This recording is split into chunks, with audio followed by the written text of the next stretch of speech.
नवरात्र की कथा। प्राचीन समय में राजा सुरथ नाम के राजा थे। राजा प्रजा की रक्षा में उदासीन रहने लगे थे। परिणाम स्वरूप पड़ोसी राजा ने उस पर चढ़ाई कर दी। सुरथ की सेना भी शत्रु से मिल गई थी। परिणाम स्वरूप राजा सुरथ की हार हुई और वह जान बचाकर जंगल की तरफ भागा। उसी वन में समाधि नाम का एक बनिया अपनी स्त्री एवं संतान के दुर्व्यवहार के कारण निवास करता था। उसी वन में बनिया समाधि और राजा सुरथ की भेंट हुई। दोनों का परस्पर परिचय हुआ। वे दोनों घूमते हुए महर्षि मेघा के आश्रम में पहुँचे।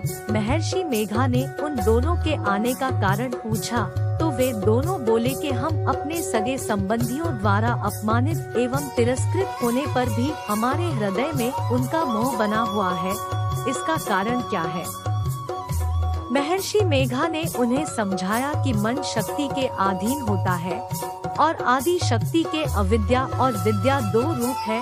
विद्या ज्ञान स्वरूप है और अविद्या अज्ञान स्वरूप। जो व्यक्ति अविद्या अज्ञान के आदिकरण रूप में उपासना करते हैं उन्हें वे विद्या स्वरूपा प्राप्त होकर मोक्ष प्रदान करती है।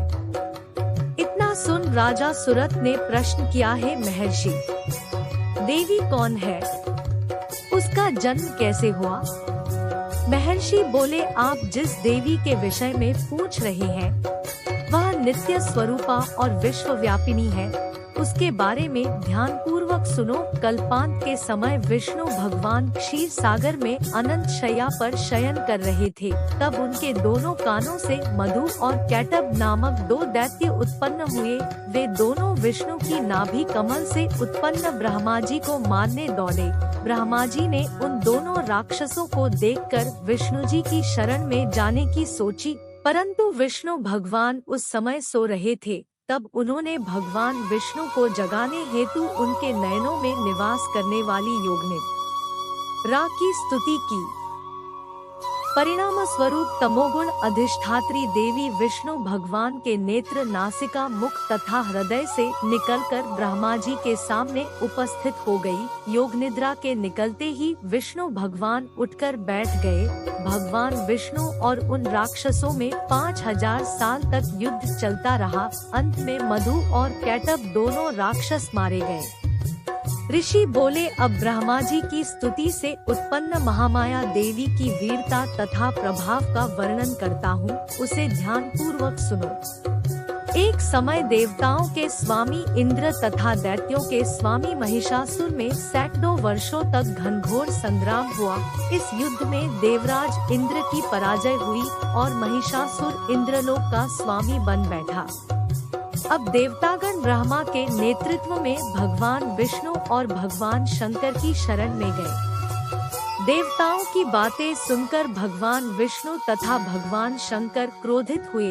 भगवान विष्णु के मुख तथा ब्रह्मा जी और शिव जी तथा इंद्र आदि के शरीर से एक तेज पुंज निकला, जिससे समस्त दिशाएं जलने लगी और अंत में यही तेज पुंज एक देवी के रूप में परिवर्तित हो गया। देवी ने सभी देवताओं से आयुध एवं शक्ति प्राप्त करके उच्च स्वर में अट्टहास किया, जिससे तीनों लोकों में हलचल मच गई। महिषासुर अपनी सेना लेकर इस सिंहनाद की ओर दौड़ा। उसने देखा कि देवी के प्रभाव से तीनों लोक आलोकित हो रहे हैं। महिषासुर की देवी के सामने एक भी चाल सफल नहीं हुई और वह देवी के हाथों मारा गया।